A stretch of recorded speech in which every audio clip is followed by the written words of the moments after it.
What's up, everybody? How are you? It is good to see you, and it is good to be seen by you. Welcome to the show. Welcome, one and all. I, of course, am the one and only Bill Sylvie, aka the Dungeon Delver, coming to you live, loud and clear. Wait a minute, why isn't that showing? There we go. On a Wednesday evening, and I hope you guys are doing just fantastic. Hello to you, Gary Bovey, Robert Phillips, Derek Mann. He's Derek Mann.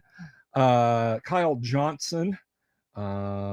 Great old ones. Damian X247 and Star Blazer with the like. I appreciate it. Guys, it is Wednesday evening. Kyle has assured me he shall return next week. So we look forward to seeing him next week, to bringing some coherency and consistency to our Wednesday evening. So hopefully that is a thing that will transpire. So I'm looking forward to it. For reasons that I don't completely understand, my stream is not currently running over on X, and I don't know why. I just don't understand. I see it. I do see it. So folks are watching over on X, and if I hover over this, yes, there are folks watching on X, and there are folks watching here on the YouTubes. Let me ask you a favor, if I could. Let me impose on you good people out there. If you would, if you haven't already, if you haven't done this, if you're kind of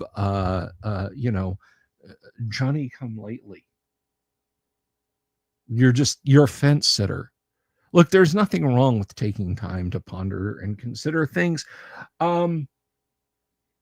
But now might be a good time to click the subscribe button and click the bell icon for notifications about this and all future live streams, videos, pre-recorded stuff, things that we like to do here, shorts, and so on and etc. here on the Delver's Dungeon, and I would greatly appreciate it. So yeah, if you would all please consider doing such an act, you may now engage in it. Do so. Go ahead. And while you're doing that, of course, if you like this video, give it a thumbs up.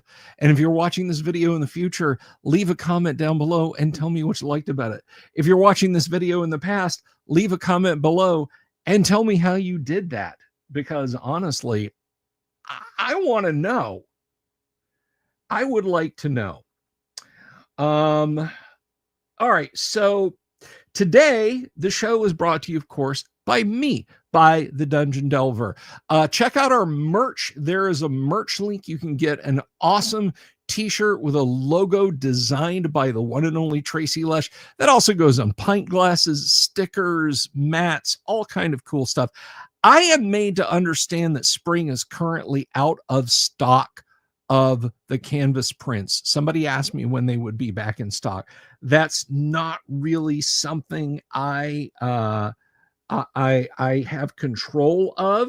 So just keep an eye on it would be what I would say. I will look again and let you guys know when that is. Jorge has left me outside of the ordered set.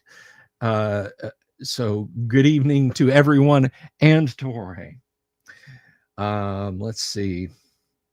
Dungeon Inquirer actually has Crab Bay. I don't get it, but okay. Paladin Steve, good to see you. But I wanted to mention something, because the other thing that the show is sponsored by, guys, is of course Crom, the character record organization manager software for the creation of first edition AD&D characters. It slices, it dices, it chops, it purees. Guys, look, let me tell you straight up, because people have come to me and they have said, You know, look, I want to roll just 46 in a range to taste. Okay.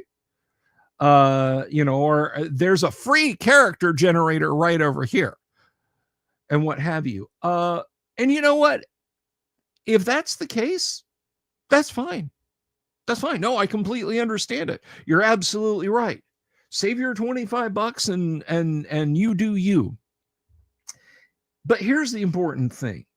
Crom is not a character generator. Crom is a global whole entire character manager. Guys, you can create a character at any level. You can then milestone level them up or add XP until they level. At which point, I might add, Crom will inform you when you have new weapons proficiencies to pick. Okay? The martial classes are told. You can buy equipment, you can sell gems and jewelry. If you have a human who meets the requirements or a half-elf on their way to bard, half-elf or human on their way to bard, you can dual class them. You can age the character and watch their stats reflect their age change. You can adjust their stats. Say your favorite character took a wisdom knock or got an intelligence boon. You can go in and you can change those things.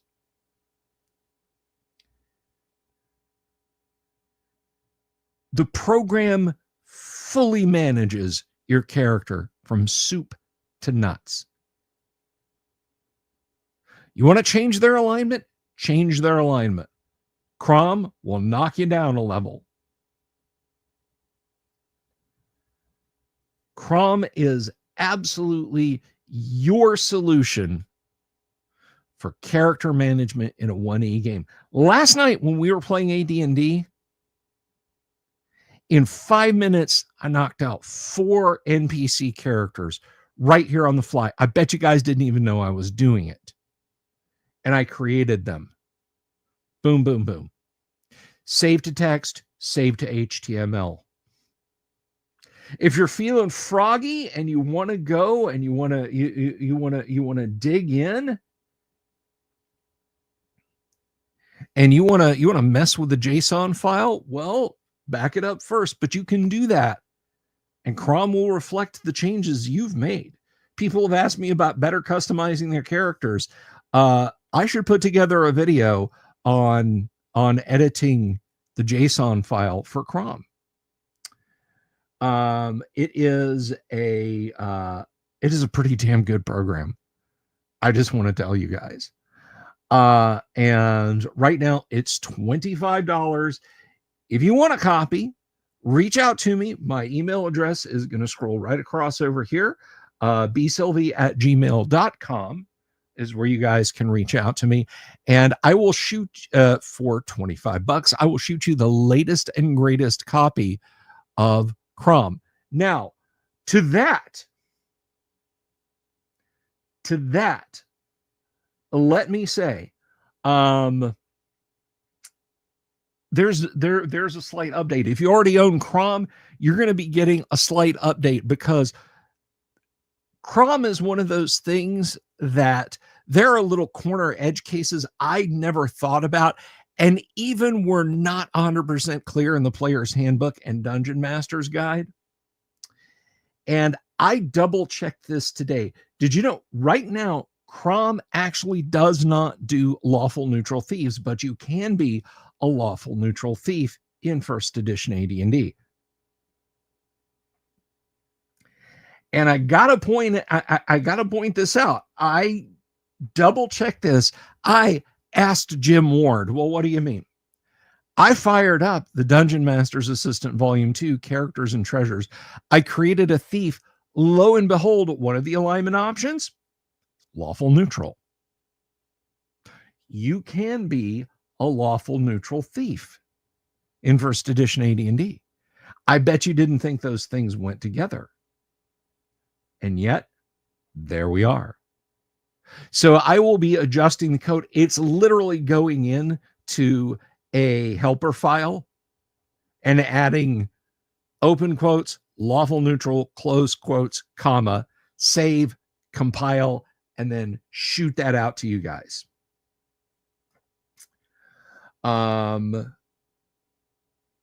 So there you go. If you already own Chrome, an update's coming. An update's coming.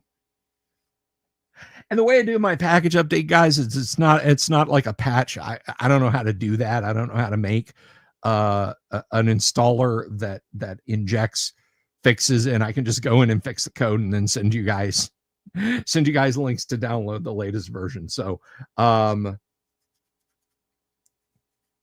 but there you go. Chrome evolves. I've kind of had a thought about Chrome, and if you use, I know, great old ones, I was just as confused too, but there it is. But if you use Chrome and you are you are keen to do this, let me know. Here's a little informal feedback. Let me know if you would like a better inventory management, because right now, as it is, Chrome will let you purchase gear and it auto equips it to your character, which means encumbrance is factored. It'll tell you right off the bat how encumbered your character is or is not, as the case may be. I was thinking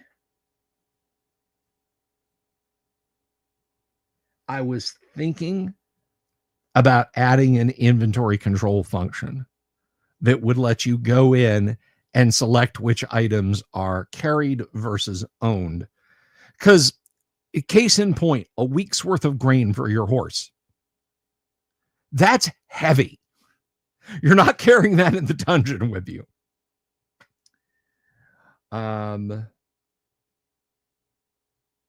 Gary, it does. Now, Gary's saying something that would be a great function would be treasure and loot input to help track. It does. Chrome. Let me show you. Let me show you. That's a fine request, Gary. Let me show you. Let's fire up Chrome here. Any minute now, Winders. There we go.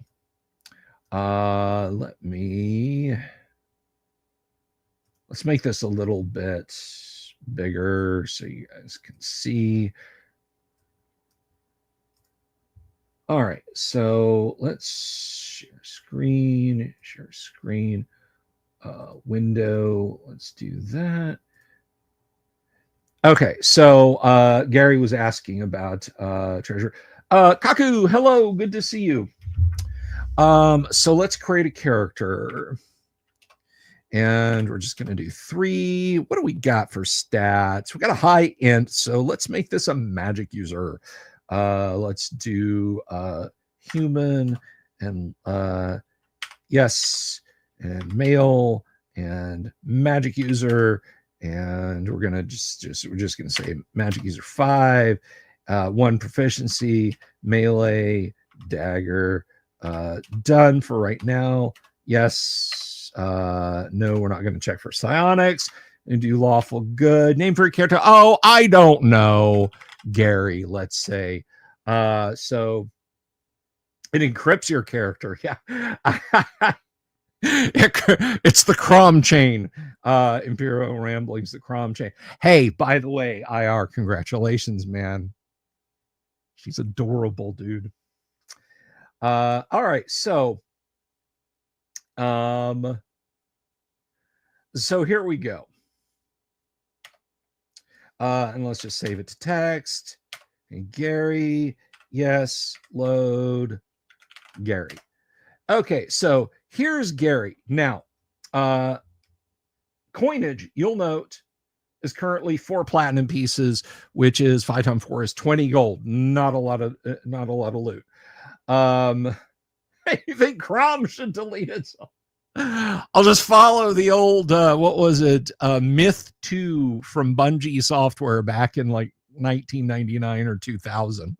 Myth 2 Soulblighter would literally delete your hard drive if you uninstalled it. Anyway, so Gary, look here.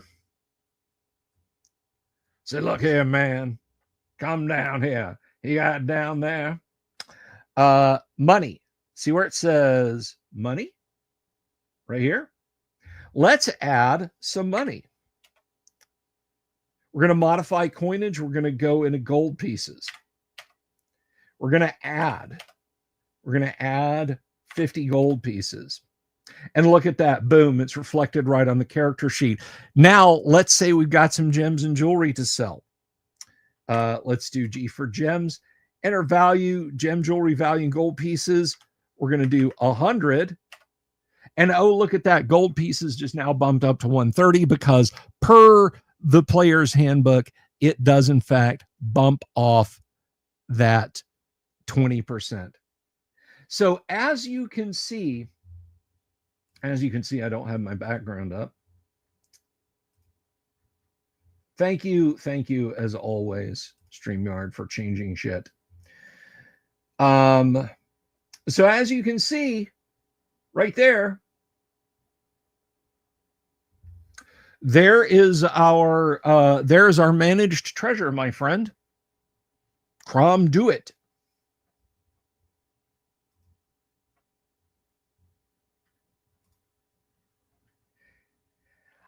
You want the Discord link, Kaku? Absolutely. Let me open up Discord here, and I'm gonna do that and come down here and invite people and copy and paste.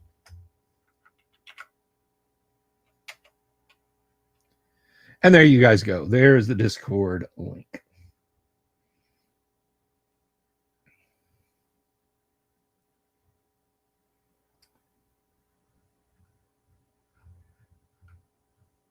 So there you go, guys. That's it. And we will have I will have Crom fixed. Hang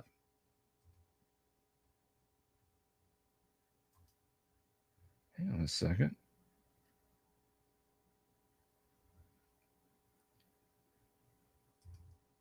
Anyway, I will have Crom fixed with the thieves that can be lawful neutral tomorrow.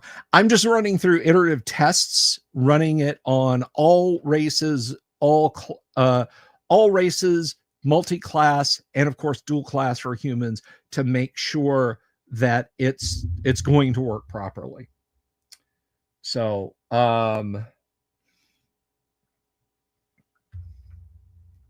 thank you, Engine Joe.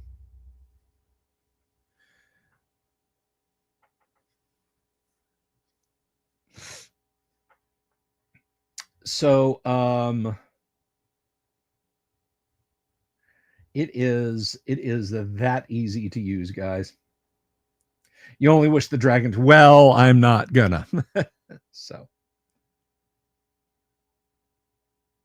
oh, Kaku, you're okay. I see what you're asking me. This is a piece of commercial software that I wrote. It's not plugged into the Discord or anything. This, you do have to purchase it. It is $25 US, and it's not freeware. Sorry.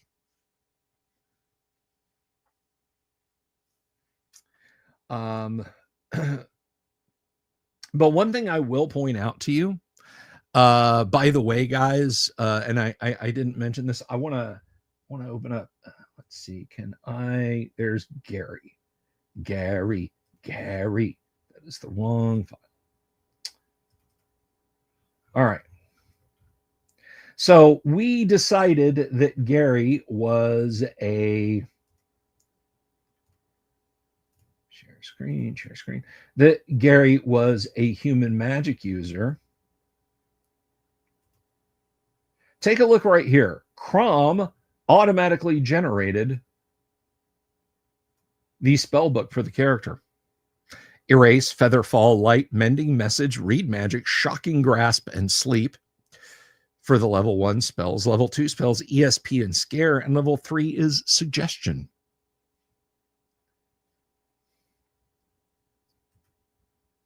Does this Gary also have gas powers? Well, sleep can knock people out, Yang, if you wanted to if you wanted to dress up the sleep spell as being gas-like in its attack, sure.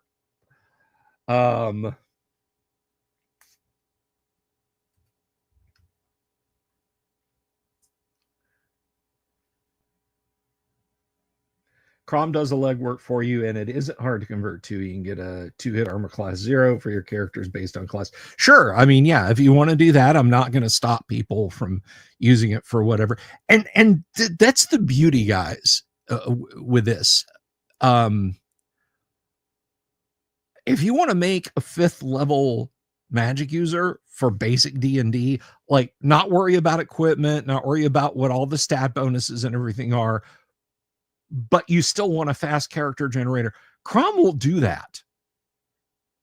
I would dare say with a little bit of finagling, Crom will pretty much handle anything from OD&D to the end of 2nd edition AD&D. I can't help you, 3E fans.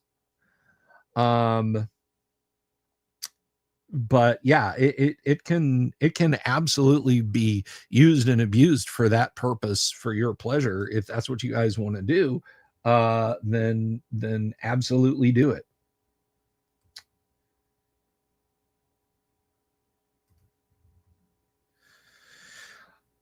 Now, I am working on a new application. The new application will be all of the random encounter stuff that you can possibly run into, all the random tables for wilderness, for dungeons, for cities, for ocean, air, ethereal plane, astral plane, elemental planes, that sort of thing. I'm putting that in. It's going to handle gem and jewelry valuation. It'll generate NPC parties just with a push of a button, generate towns, settlements, hex contents, summoned monsters, the works. It's gonna do it all. So that one, that one is a long way off. I only just started it once I got Crom drilled down. Does Crom print hard? Crom saves in text or in HTML. It does not have a printer function itself. That was kind of a bridge too far to add in. Hey, go talk to Windows printing subsystem. That I don't even want to think about trying to talk to that with Python, although I'm sure there's somebody out there who's probably like, what? You can do that in your sleep, just yada, yada, yada.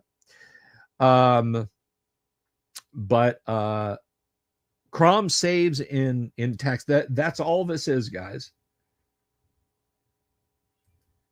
That's all that is. That's a simple text file. You can just come up here. You can edit. You can select all and copy, and you can paste it into another document, or you can just do file print and go from there. Yeah, exactly. Copy and paste it into a Word document. You bet the Mac version will operate.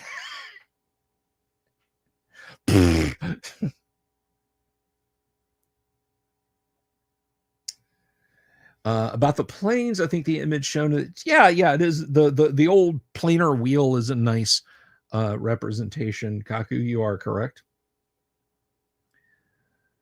But yeah, that is what it do. Now, somebody had a question, not about Crom. Let me see. Somebody was preparing to ask me something, and oh, JAS had a good question. How heavy is a bag of holding? It never weighs more than 45 pounds, ever, regardless of what you put into it, as long as you don't exceed its limit.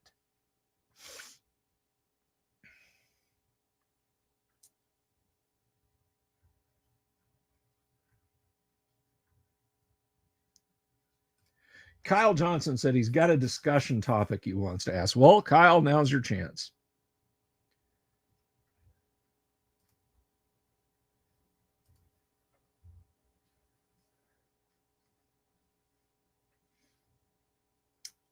But will it write your 5-page backstory? No, that's what Chat GPT is for. What about the teletype version? Hey, let me tell you what, if I could figure out how to make this run on a Bendix G15, I would do it, okay?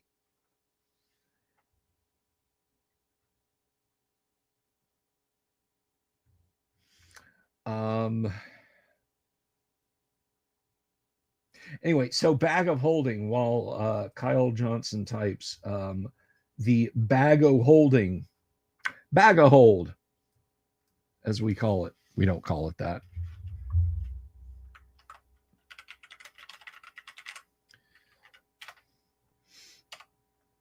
The bag of holding. All right, so here's what we've got. I'm going to share this up on screen. We're going to stop sharing that.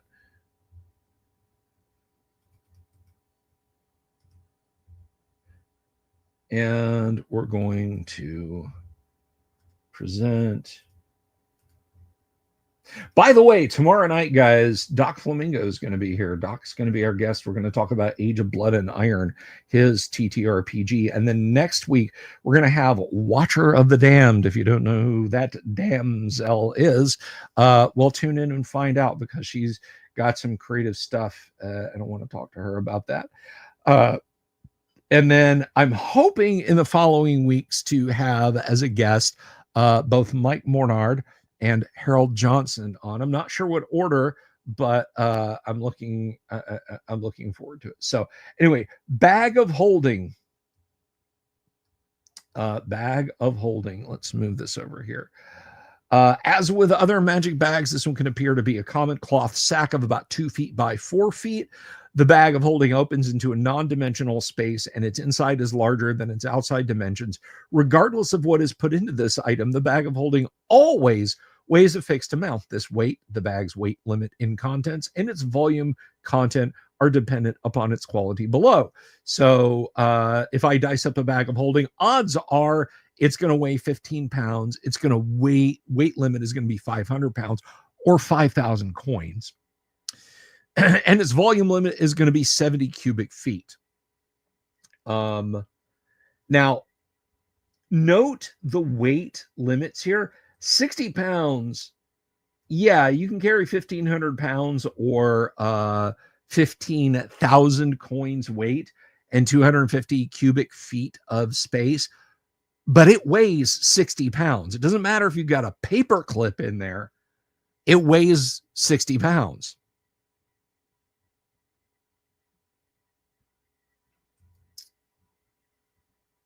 I'm doing all right, Dying Breed, but thank you for being here.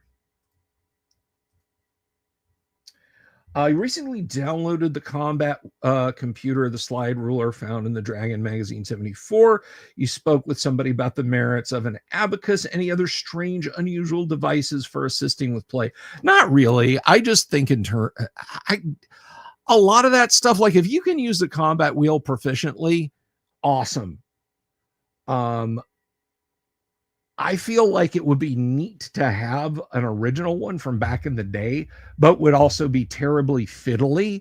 I'm just so used to the charts and the tables. Now, as far as tracking treasure and that sort of thing, I'm not really sure where I would use an abacus under that circumstance.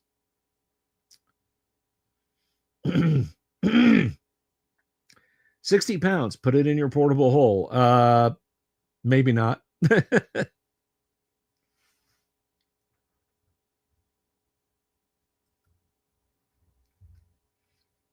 Hey, Imperial Ramblings, I see you, man.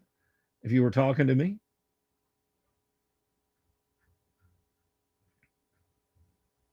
Yep, it works. So yeah, nothing too unusual in terms of player aids like that. There was a question, Gonzalo, about the weight of bags of holding. Perhaps you should, Kyle Johnson. Perhaps you should use Crom. You know, I once got a question from Gonzalo. He said, my crazy friend doesn't use Crom. Is he crazy? And I said, no, he's not crazy. He's just stupid. What's the most powerful magnification of a limited wish to a bag of holding? I would never let a bag of holding be wished any bigger than the maximum. And if it's a limited wish, it's not going to be permanent.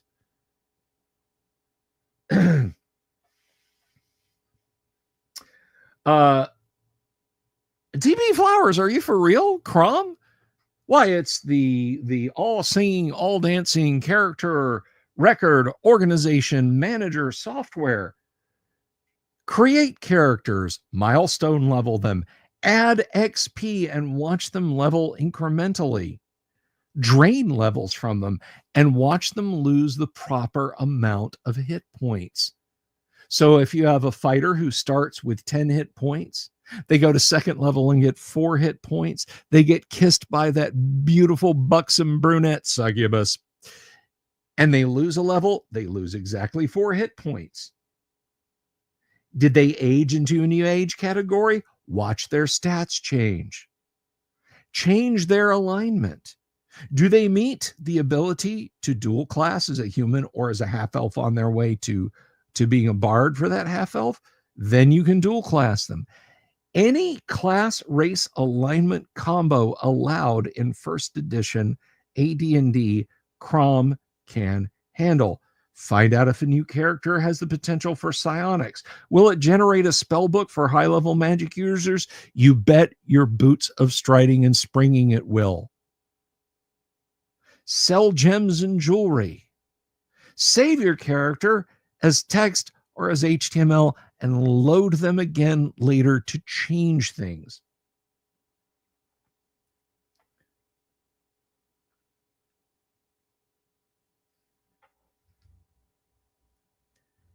Yes, you should. It's $25 US. I've really been working on my elevator pitch. Yes, I have. How many bags of holding can I put into an instant fortress? As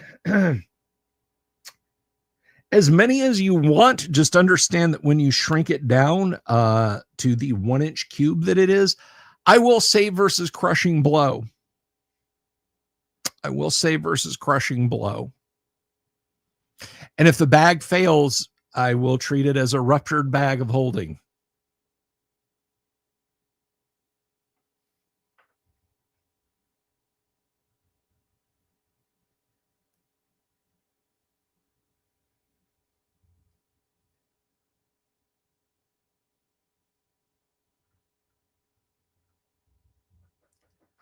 Yes, good old Daern's instant fortress.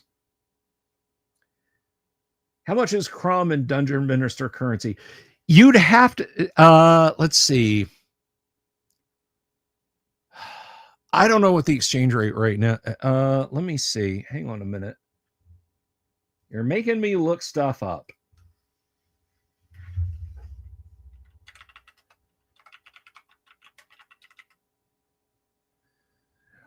It's currently 0.73 US dollars to $1 Canadian. So it's about 25% more. So it'll run you about $30 Canadian. Don't ask me about Zimbabwean dollars now. Have I used the weapon speed factors? We use weapon speed factors all the time around here, whether I'm doing a game on live stream or whether I'm playing my Monday night game.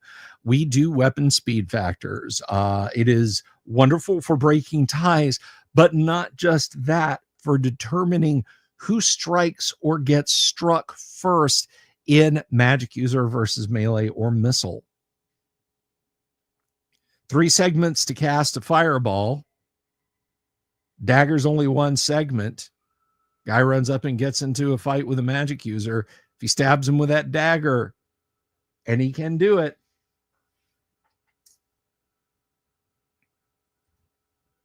Thank you, Engine Joe. I really appreciate that. Damage versus monster size. Absolutely. Absolutely. Larger monsters get hit for more damage or less damage, depending on the weapon type. It's a good rule, and I like it. I like the fact that the 350 two-door Chevy Nova of AD&D weapons, that is the longsword, goes from a mere D8 to a D12 when you're attacking large creatures. Yeah, please don't send it to D&D Beyond. Please, for God's sake, guys, to keep it out of Watsy's mouth. What is the best TTRPG board game? Dungeon, Dragon, Strike, Hero Quest. For ease of play, without a doubt, it's Dungeon. For D&D like, it is probably Hero Quest. Now, I actually used to have Journeys in the Dark, and I played it a couple of times. And Descent Journeys in the Dark has a character leveling system. It's got wandering monsters. It is almost a role-playing game, but I didn't play with it a lot. It seemed kind of fiddly for a board game.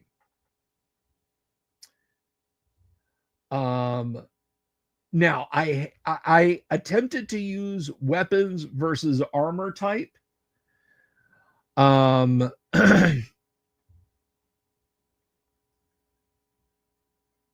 It's kind of a pain in the butt to use. I won't say I'll never use it again, but it's kind of a hassle to use. The thing you have to remember is weapon versus armor type, generally speaking, only refers to men, to other men. If we're talking about a jackalware, a giant rat, a dragon turtle, Bullet or Bulette, God, what else? A mimic, a lurker above, a Lokla, and Exutitil, then it doesn't apply because they're not wearing armor. So most of the time, it doesn't really apply.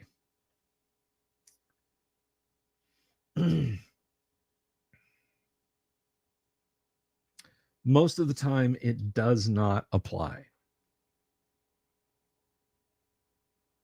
Hey, Wave of Mutilation, member for 25 months. Speaking of membership, I'm glad that Wave has been a member for 25 months because I want to talk to you guys a little bit about something. Even though we're fairly deep into the show, I really need to put up a post-it to remind myself to do this at the beginning of every live stream. We are on the cusp of the beginning of the holiday season. Now, for me, the beginning of the holiday season is October 1st. Because we are starting the trench run on Halloween, Thanksgiving, and Christmas.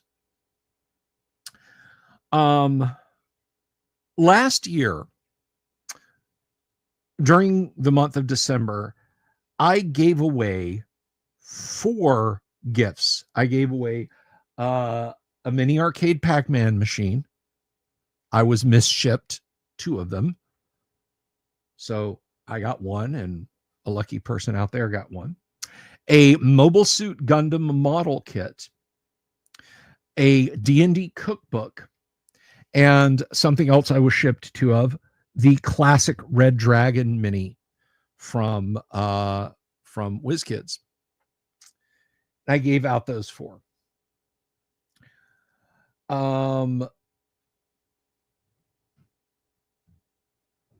So it was a lot of fun, and I thought about, could I do it again this year? And I sort of kicked around the idea. Now,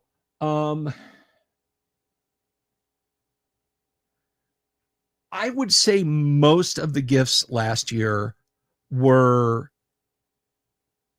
donations to the show, for lack of a better term. Like I said, I was shipped 2 of these Pac-Man machines instead of 1. I got tired of waiting to get the Red Dragon Classic mini, the Dave Sutherland. So I bought I bought one because honestly I didn't think it was ever going to arrive, and then it did arrive. So I'm like, well, I got 2. The Mobile Suit Gundam model, which was unopened in its original box, dating all the way back to like the 90s, was a regift because I knew I would never build the kit and it was too nice to not gift. And I got 2 copies of the D&D cookbook for Christmas. So I was able to gift those.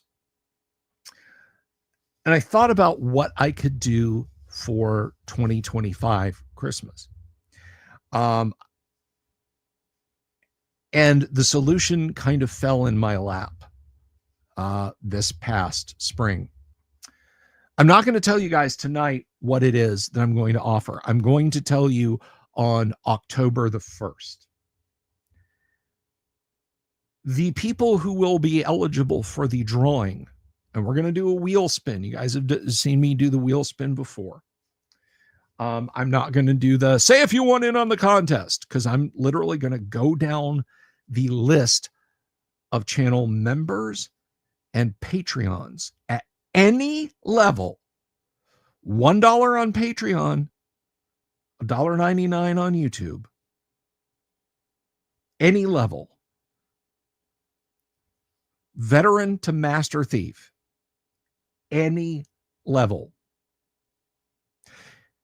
The cutoff date is October 31st to become a channel member or a patron and be considered for the drawing, for the Christmas drawing. I'm going to give away 4 items again this year, and they're all the same thing this year. To get what I'm giving away for free, you will never have this opportunity again.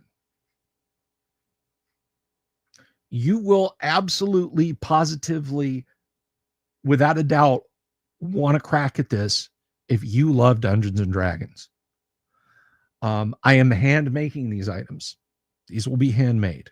They are gaming related items, not like ancillary gaming related. Like, oh, here's, you know, what is it? I have the D&D postcard set and the D&D stamp set. Obviously, I can't make stamps or postcards, but that is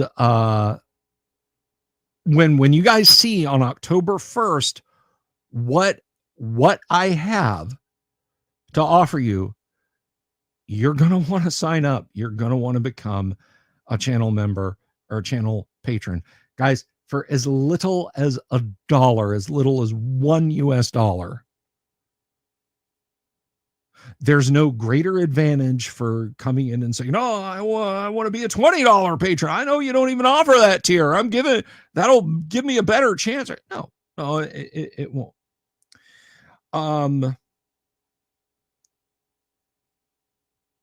But you have to be signed up by October 31st. 11:59:59 on October 31st, 2025. If you've become a patron or channel member,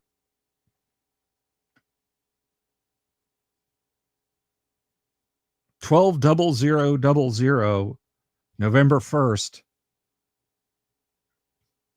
I can't help you. If you're across the international date line going forward, it's got to be in that window. When you guys see what you stand to win, you're going to go, "Oh my God."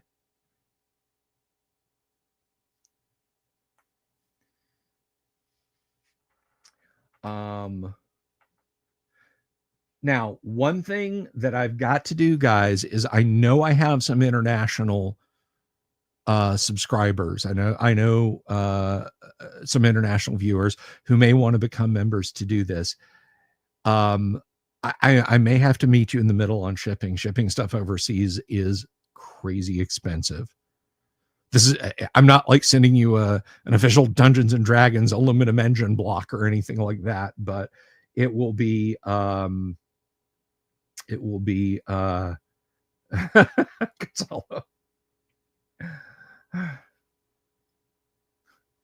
Thank you. Yes, excellent. Smithers, roll up a character. I cast Fireball. I was saying Boo earns. Conga, conga, conga, conga like you mean it. Please don't make me shuck and grasp you.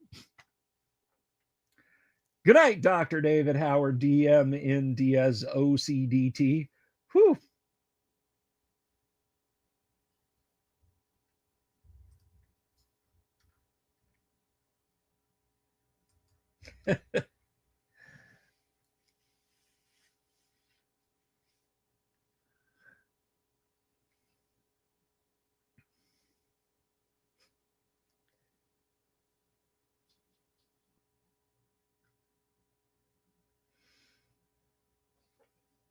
Yes.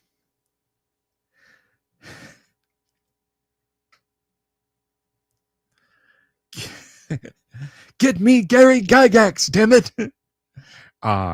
He's unavailable right now, Mr. Burns. Then get me his cheapest non-union Mexican equivalent. Senor Gygaxo.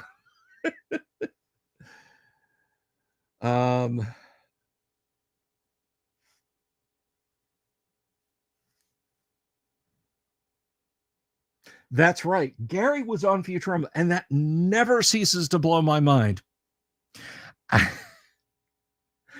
was walking through the living room one day, and my kids were watching Futurama. They had a vague idea that I knew who Gary Gygax was, and my oldest daughter was watching Futurama, and it was the Tales of Interest with Gary Gygax, and it was right at the point where he's like, "Anybody want to play D&D for the next billion years?" I was like, "I know him." And Charlotte was like, I was like, yeah, that's Gary. That's actually Gary Gygax speaking. I know Gary. And she was like, no way. I was like, yep, way. Senior Garcia Gygaxo.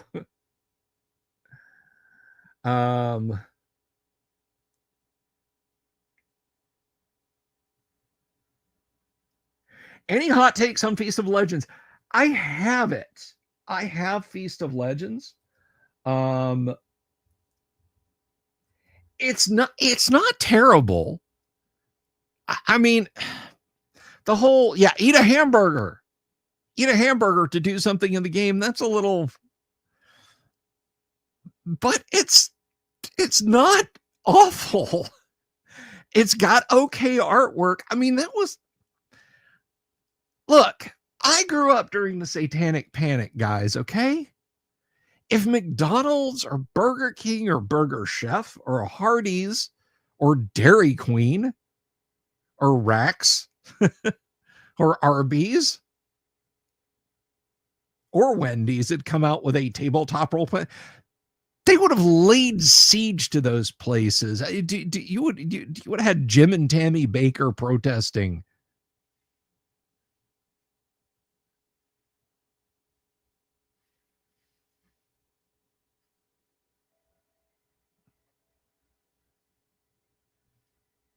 So I think it's wonderful.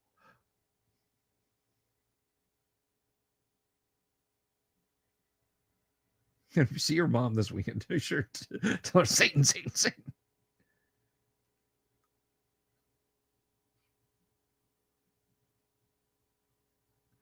I'm not familiar with that bit, Kyle. Gygax's appearance on Code Monkeys. I'll tell you a bit of a charming story. Gary had never seen the Dexter's Lab episode D&DD. And I asked him what he thought of it, and he said, "Oh, I'm not familiar with it." So it was on YouTube. It was on YouTube. It may have even been on like Google Video. That's how long ago this was. And I was talking to Gary over on EN World, in the EN World forums, and the page updates, because Gary was active in there answering questions this particular day. I guess he was just had nothing better to do, and he was answering people's questions and engaging in thread talk. So in this message thread, I asked Gary, I said, "Hey, have you ever seen the Dexter's Lab episode D&DD?" And he was like, "No, I haven't." So I sent him the link, and he came back and he said that was excellent. That is like the best cartoon representation of D&D I have seen in a long time. He was very pleased to have gotten to see the D&D episode. Because Dexter is like, I'm going to use my 25th level battle mage Gygax, and and then Dee cuts him off, and Hodo the hare-footed burrower or something like that. What's your special power? I dig holes. Yeah, no, I love the D&D episode. Causes D&D was your first exposure to D&D, actually. Wow.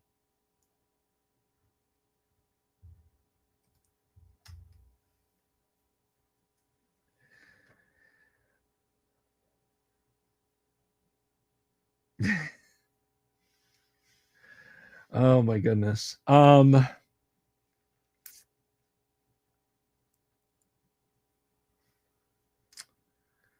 let's see. Somebody had asked me the other night, by the way, what my favorite D&D movie was, and I can't believe I just let this slide past me without saying it, because I was like, Conan, no, Conan the Destroyer. The best D&D movie is Big Trouble in Little China. I'll say that again for the people in back. The best D&D movie is Big Trouble in Little China. You have a party with with many of the classes: monk, fighter, cleric, magic user.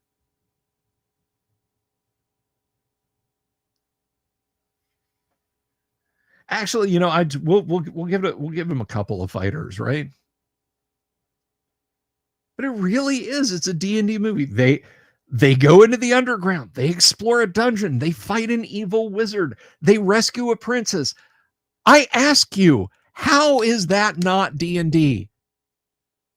They have a spectator. They have an ogre. They have the bug that comes out of the wall. We'll call it a cave fisher. Oh, Derek, did she love it? Did she love it? Tell me she loved it. Tell us she loved it, Derek.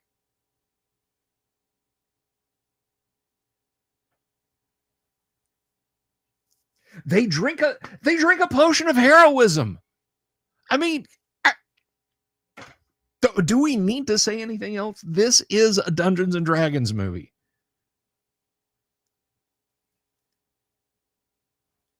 Liches, evil spirits. Was that stuff? That is black blood of the earth. You mean oil? No, I mean black blood of the earth. Shut up, Mr. Man. She is not brought on this earth to get it.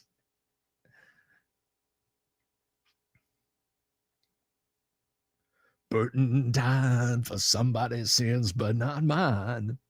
Not mine. Hey, Dungeon Ministers, good to see you.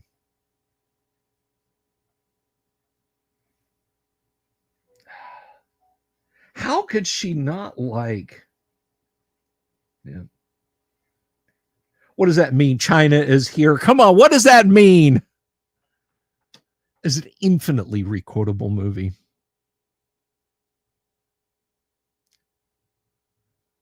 You seem like someone who is not unfamiliar with the difficulties between men and women.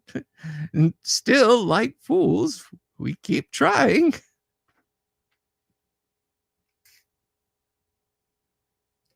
Yes, so I maintain that the best Dungeons and Dragons movie is Big Trouble in Little China. It really is. There's like one or two nods to modernity, and otherwise, you can do away with them.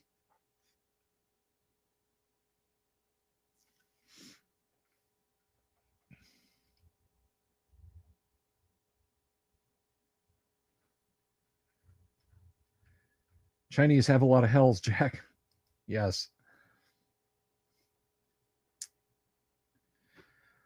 By the way, I should point out,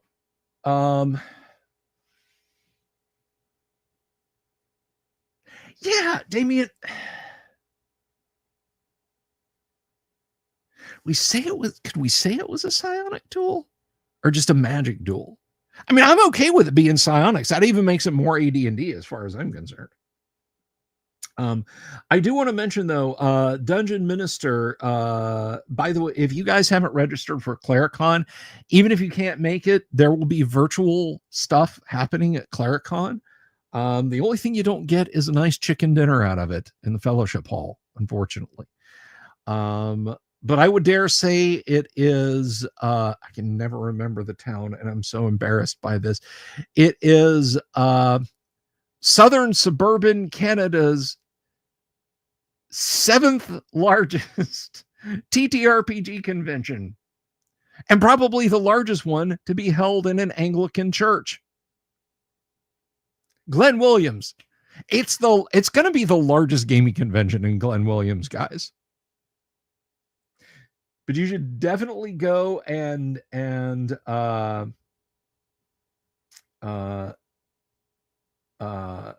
check it out. Rusty Hulk has a question for me, and this is a cromulent question. What is my opinion on the new D&D starter set, Heroes of the Borderlands, a 5e revision of B2, and will be purchasing a copy with its release in September? So here is my hot take coming in on your grid coordinates, since you asked, Rusty Hulk.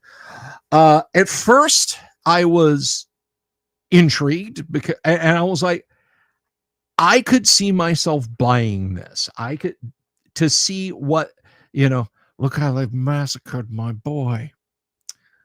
Dungeon Minister, spicy. But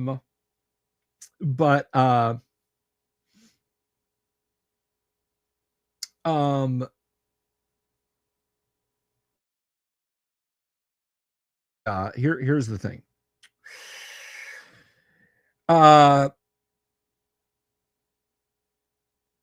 It is very much a gimmicky board game. There are cards, there are counters, there are tokens to indicate this, that, and the other. If they did a proper 5e representation of Keep on the Borderlands, that would be one thing. This looks like Fantasy Forest. If you don't know what Fantasy Forest is, Google it up. Doc Flamingo, who will be here tomorrow night, by the way.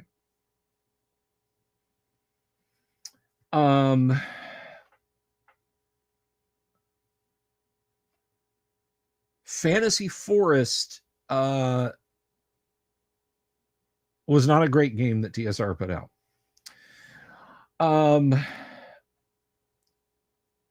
They did, RPG Grandma. I've got it right over here somewhere. It's a good book, and I do have it.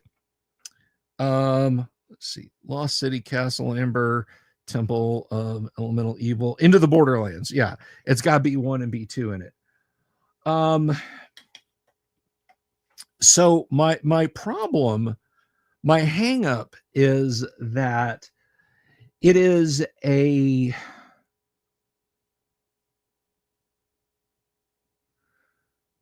it's not really Keep on the Borderlands. It is gimmicky. It is not in the spirit. Keep on the Borderlands is a very open module. It's a go anywhere, do anything. The DM can put stuff in the Cave of the Unknown. There can be more across the river. The bandits can fight the lizard men. The old hermit can do different stuff. There is a lot going on in that little slice of map that's smaller than a Greyhawk X, I should point out. Way smaller.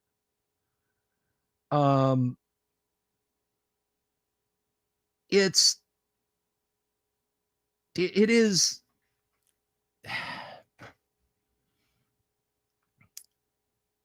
it's everything that I think represents a wrong turn. Let me tell you guys something. You may not remember this, and I won't blame it. I won't blame any of you if you don't. Around 2013, 2014, maybe 2015 or 2016. Who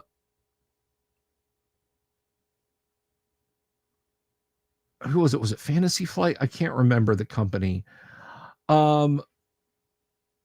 But there was an attempt to release a third edition of Warhammer Fantasy Roleplay. Weird custom dice, stance cards, tokens, map. Nobody bought that. Nobody cared for that. That sank without a ripple. And you're always going to have somebody come and say, oh, we played blah, blah, blah, for years with. Guys, no, it was an abject failure. Okay? I look at the two, and I think, gosh, the more things change, the more things stay the same. Let me just show you this. Fireball wand, Robert. There's no question. Fireball wand, not wand of enemy detection. Fireball wand. Let's see.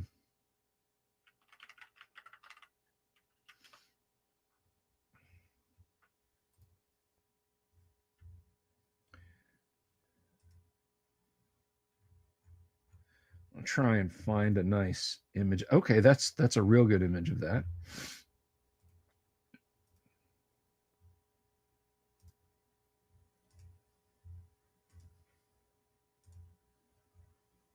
No, not that one, that one.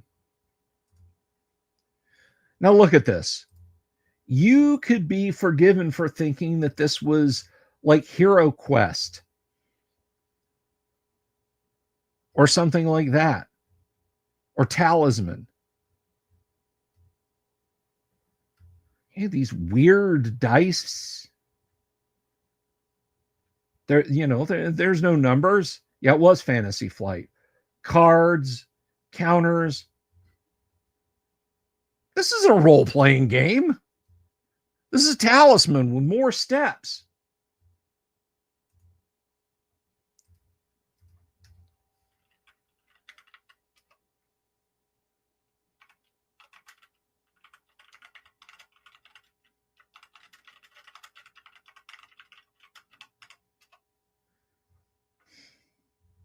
Now you look at what's going to be coming in the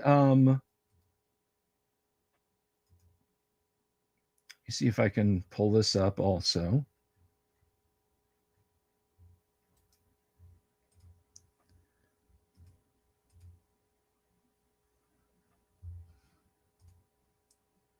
This is what's coming in the starter. Look. Tokens, attitude cards, map boards, stuff like that, little booklets, so on and etc.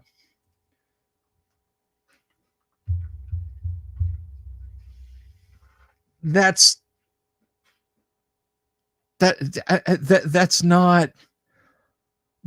the big open world that is the Keep on the Borderlands. That's not go off in the woods and create an adventure and do your own and that sort of thing. I just,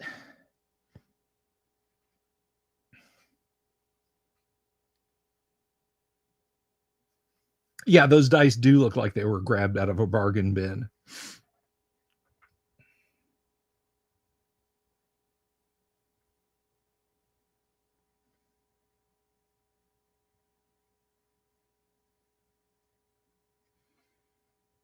Now, I've played on stream, or not on stream, but at the Guac.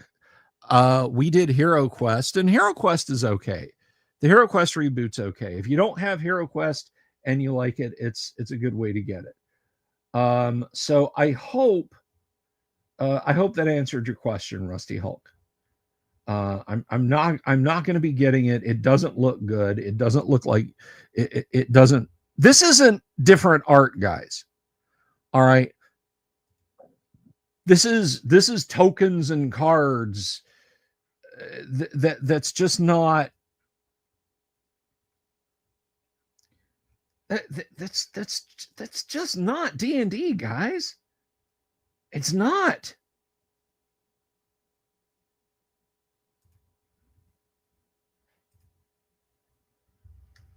It just isn't, you know.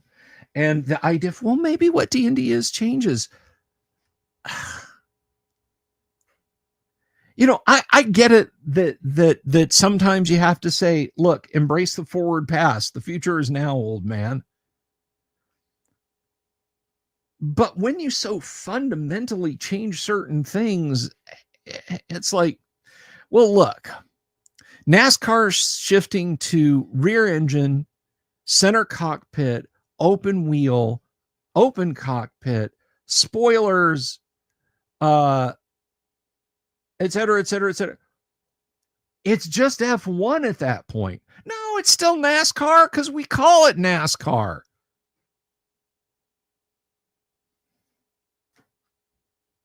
I mean, I put a baseball launcher in the back of my car. That doesn't make it a tank.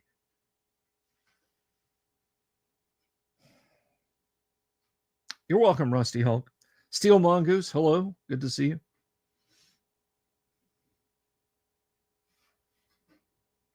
So, yeah, that's just kind of where I'm at on it. Any other questions? Any comments, criticisms, negative, nasty remarks? You guys have the talking stick tonight. I am but your conversation facilitator.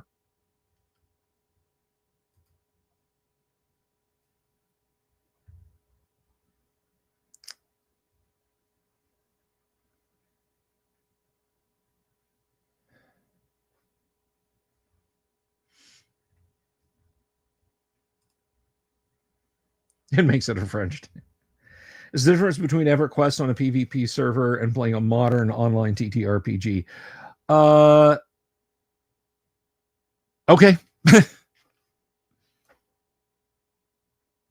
Where can I find a table for inebriation? Probably not in the new rules.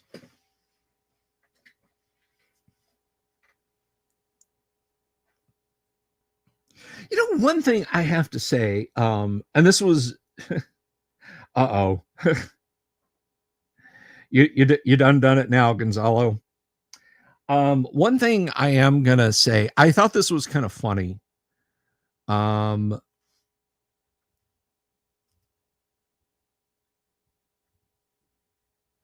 There's a,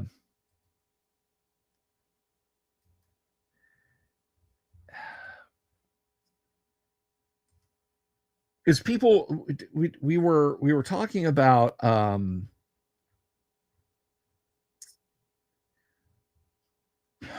don't even remember how the discussion got over there, but the topic of the old TSR standards and practices came up, and I actually found the standards and practices letter that went out to TSR writers back in the day. And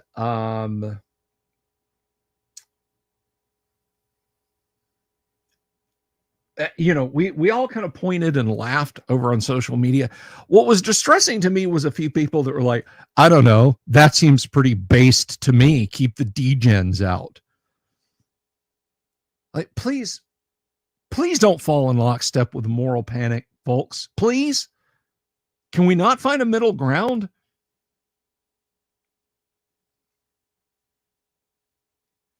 Mystery Men is an RPG movie. The RPG is Hero System, where the players think they're making 350-point characters, but they're in fact making 100-point characters.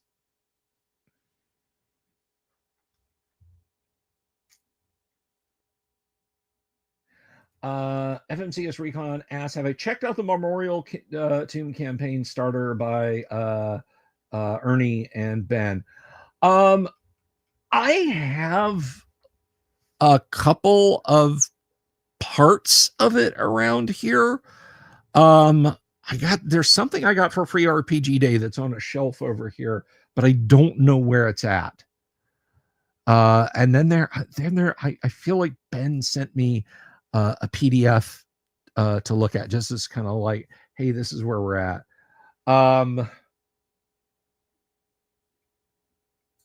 Mystery Men is criminally underrated. Mystery Men is a fantastic movie. Again, it is a hero system movie. So there's D&D movies.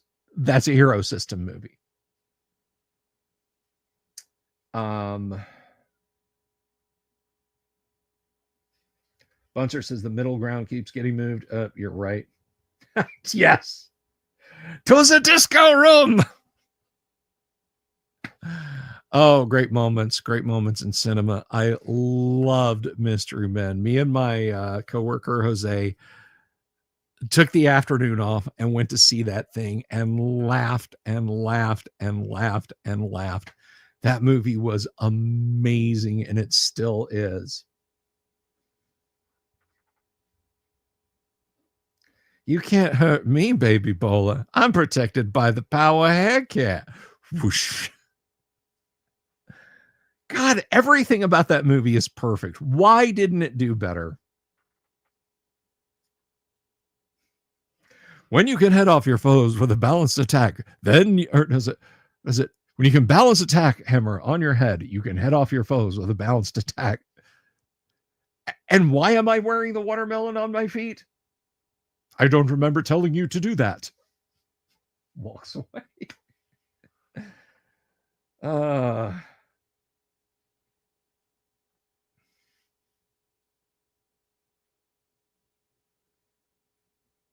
Because people are idiot. Yeah, probably. One thing that I would realistically also blame it on was it came right on the heels of Batman Forever.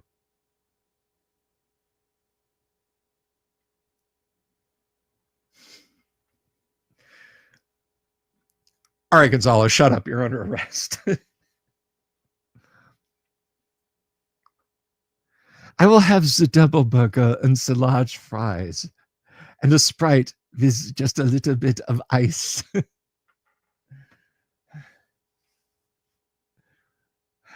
Oh my gosh.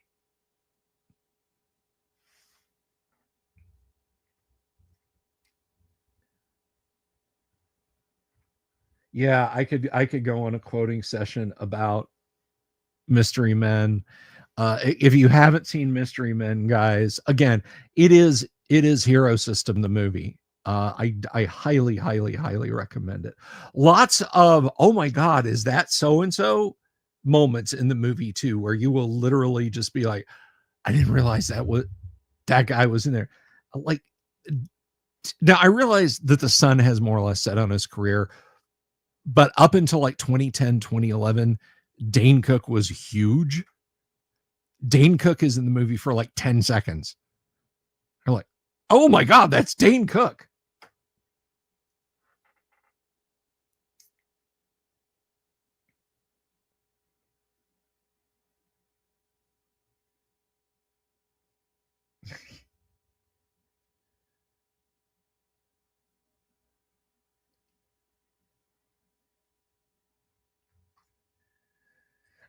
But anyway, moving right along. So what else is happening? Like I said, Doc Flamingo's here tomorrow night. Friday night, assuming I don't have another plumbing disaster, we will be playing Gamma World. Saturday, I will be doing nothing. I will be doing nothing at all. I will be relaxing and enjoying some football on Saturday. So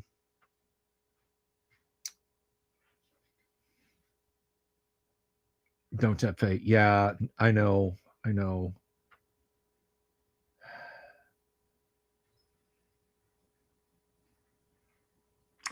Yes, bring in all your flamingo related, your avian related questions. Bring them in, and Doc Flamingo will answer them for you. But no, we're going to be talking about Age of Blood and Iron tomorrow. I'm excited about that.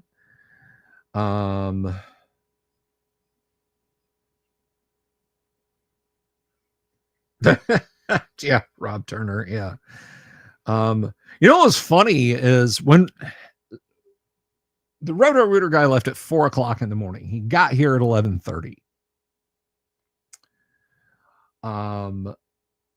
He left at 4 in the morning, and I was like, "Man, are you done for the night, or what's?" And he's like, "Yeah, I'm probably gonna go home. I don't live too far from here. Probably hit Taco Bell first on the way home." And so we chit chatted about Taco Bell, but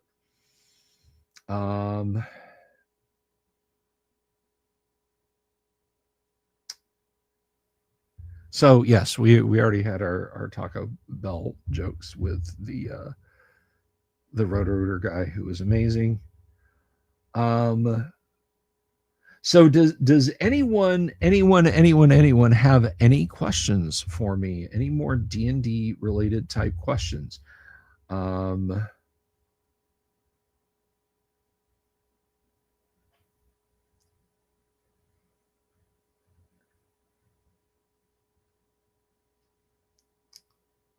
And I will do my level best to answer those questions for you.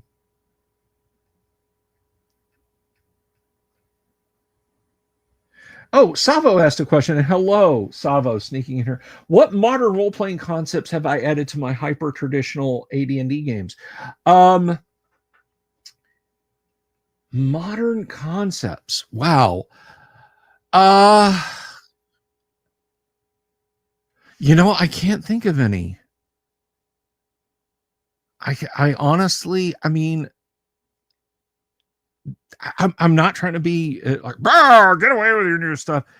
The rules just kind of work the way they do. So I haven't really brought in modern ideas. I know that sounds horrible of me, Savo, but I have not thought of one.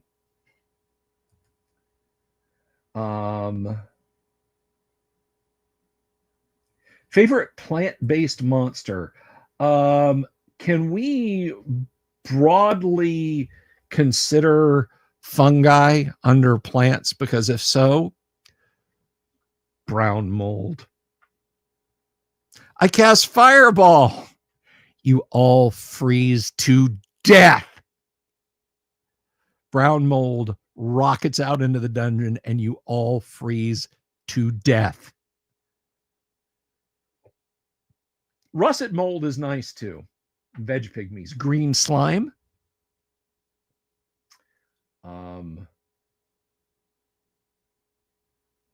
If I'm going something a little bit more friendly than the Kempfolt. If I'm going a little bit more friendly than the Treant, of course. How about the Dryad?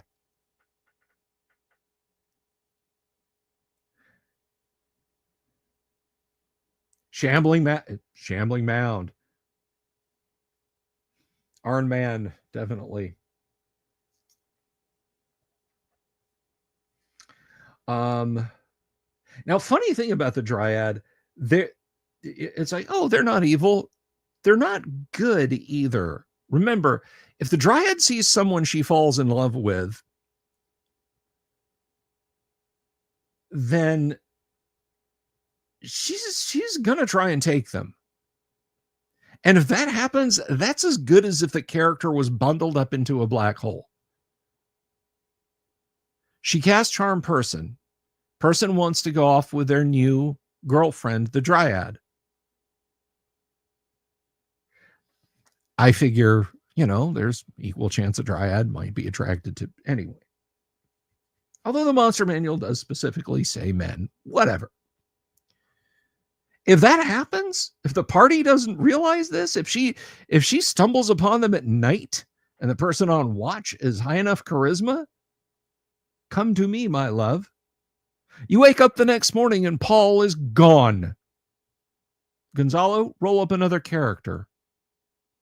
They're gone forever. Well, 1 to 4 years. That's it. Just as effectively as if she had eaten them and swallowed them.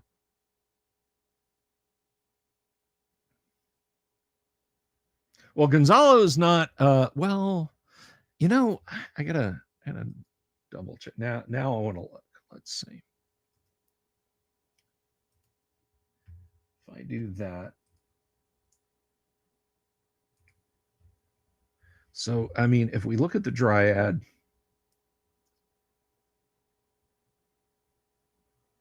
and she is plant-based. I mean, when you get right down to it.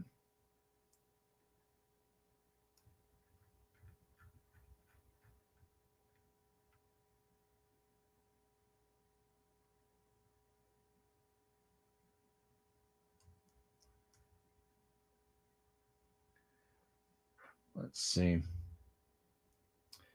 Well, let's stop. Let's present, share screen.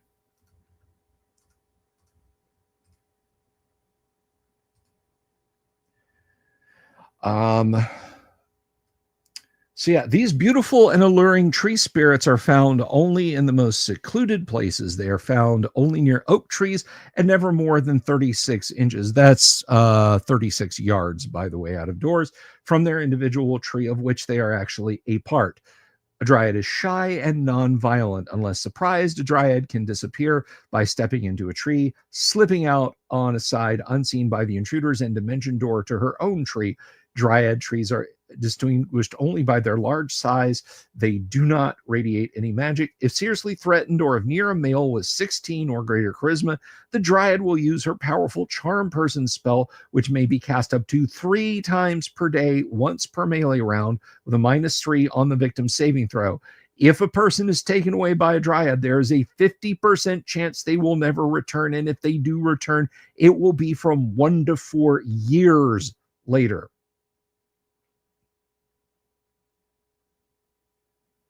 Shy, retiring, beautiful, always on the lookout for a boyfriend of a 16 charisma or better. And there's a 50-50 shot you're never coming home.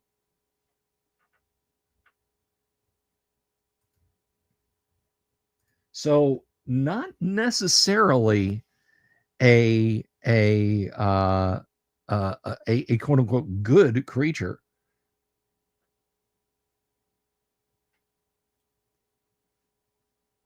I could have played a dryad. Well, yeah. Is a dryad a plant? I would deem so. Like charm plant or something like that. I would say it would work on a dryad. I'm acting like that. Hey, you know what? In the meta sense for the character, sure.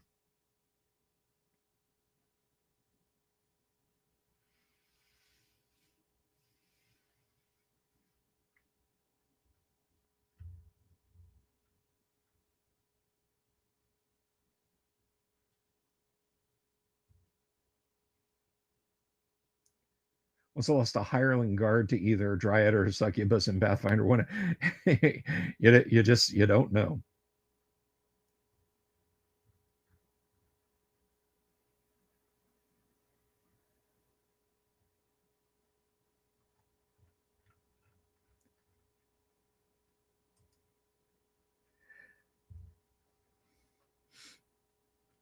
Dryad might be considered fey since they are a sprite. I don't know. Does she come from lemon and lime trees?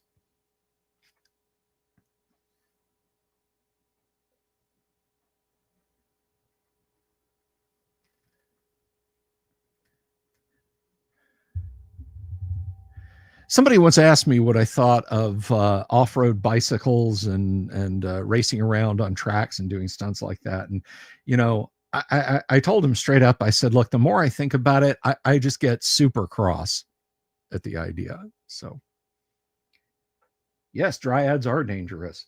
Not as dangerous as that terrible joke, mind you.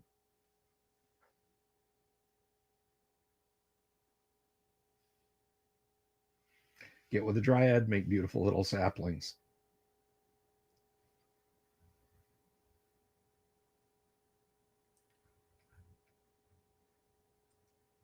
Come on, nobody. Oh well. Pigskin with its head still attached to suffocates its victims. Um,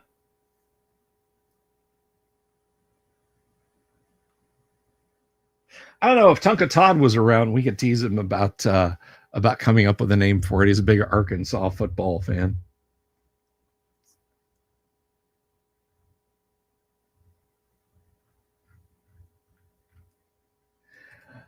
Uh, Rust Monsters. What is my stance? They're not really anything to have a stance on. They have a metallic preference, but they eat all metal. I mean, yeah. What is my stance? Naked with a club. The guys in leather armor with 10-foot poles and flaming oil. I mean, they're animals.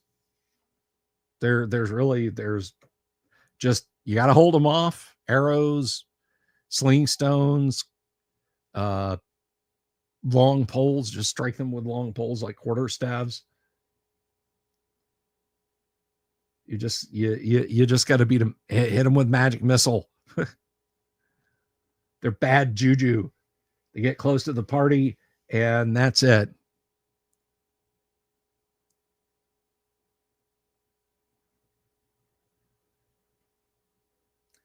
Like green dragons, saber-tooth spiders, and magic saber-tooth. Somebody write that down. Saber-tooth spider, saber-tooth tigers, and magic-using spiders. Yeah, I mean, phase spiders are nifty. Spiders, they're intelligent and they can teleport away.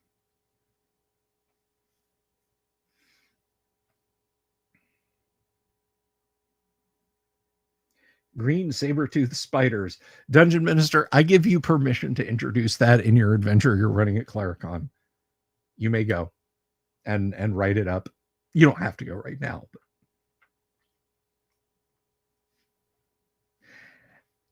now, I know a lot of you guys don't watch my standalone stuff, and some people watch the standalone stuff, don't watch the live stuff at all. Yeah, I'm in agreement with you, Jorge, but I'll wrap up talking a little bit about what I really want to do, a live video, or not a live, a pre-recorded video about the origin of the drow. I have talked to Paul Stormberg about this. So if you don't know, and I've mentioned this on the show before, so I won't be upset if you tune out a little bit.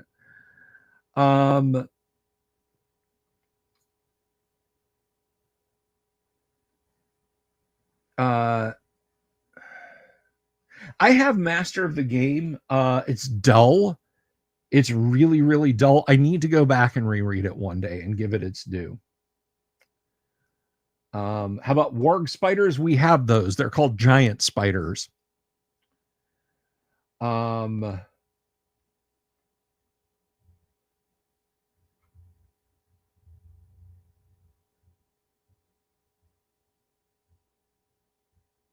But drow.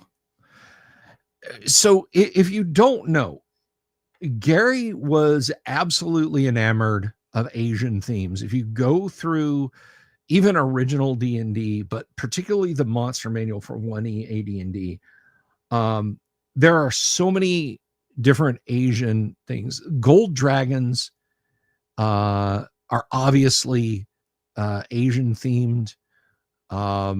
They don't have wings, but they can fly. They make that serpentine motion as they fly through the air. The platinum dragon, Bahamut, dragon turtles, ogre magi, Kirin, and of course you've got look at the armor that hobgoblins wear. Gary liked Asian themes.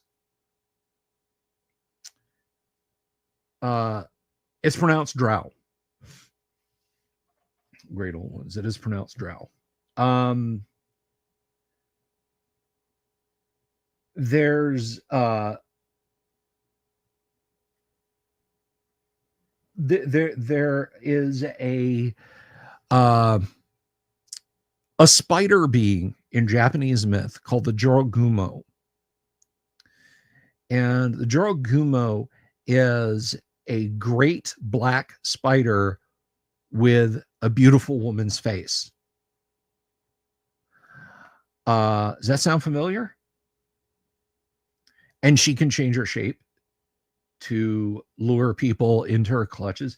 Depending on the myth, sometimes she's a tragic monster. Sometimes she's just wanton evil. Sometimes she's actually mysterious and mischievous, but good.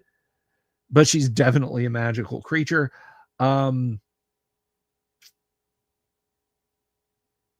Now, this is really getting inside baseball here, but there are shape-changing spirits that can also appear as maidens called the yokai. The yokai can appear as formless columns of smoke. Loth, I think it's pretty much given the parallels between the Jorogumo and Loth, has handmaidens called Yaklol,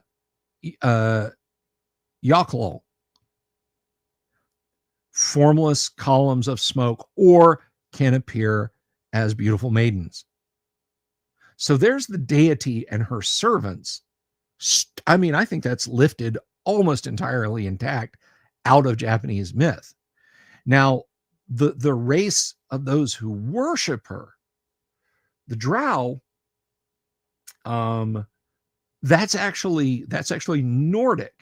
There's a race of trolls or goblin-like beings called trow with a T, but sometimes spelled with a D. Now, they look physically like kobolds, but they're evil. They dwell underground. They hate sunlight. They do mischief wherever they go. They seek to harm people. Well, Gary already had kobolds and goblins and hobgoblins and so on, but when it came to a race of beings that worshipped Loth, I think he took the name Trow or Drow and applied it to a race of elves whose skin is black, obsidian, glossy black, like a black widow spider, and they have silver hair that's like spider webs. So I'm absolutely 100% of the mind that Gary took all of those elements and combined them and created the drow that way. I think that is the origin of the drow, and I'm going to do a video talking about the myth, the historical myths and so forth from Japanese culture, and then from, you know, the Nordic culture with the trow and whatnot like that, and just kind of bring it in to a description. But if you look, I mean, it's pretty much right there. You know, I think it's exactly I think it's exactly 1-to-1, you know. So that's just my opinion. You guys might have a different take on it, but I'll do a video on it. We'll go over some myths about shrine maidens and so on and etc. But I just wanted to put that out there. That's something I'm going to talk about, and I, you know, maybe it puts a little thought into y'all's head about what Loth is, and what her shrine maidens are, and what the drow are, and so on and etc. And what their origin might have actually been. Now, I've asked Heidi if she knows. She doesn't know either way, but I just think the parallels are too close to be ignored. But maybe that's just me. Maybe you guys feel differently. So ponder that while I consider doing that live video. But in the meantime, I think I'm probably going to go ahead and slide on out of here. I want to thank every one of you guys for hanging out tonight. Thank you very, very much for staying subscribed for 25 months, Wave of Mutilation. And Gonzalo, thank you very much for the super. I will be back tomorrow. We're going to have Doc Flamingo on. We're going to talk about Age of Blood and Iron. That is something I'm really looking forward to doing. He donated a set of those books to the show. So we're going to talk about Age of Blood and Iron. And I want to thank everybody for tuning in tonight. Now, as far as Asian themes go, you know, I don't think you can get any more Asian than Hong Kong injection molded plastic toys, which of course is where we get the dreaded owl bear from. So peace, everybody. Good night, and I'll see you tomorrow. Have you seen my owl bear?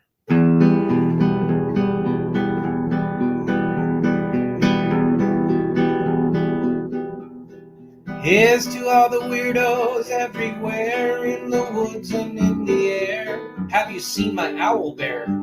Should I shave off all my hair?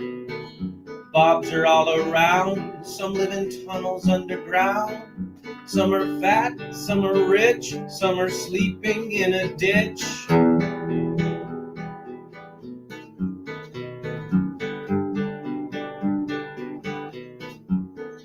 Can you ride a crooked horse without a saddle, way off course?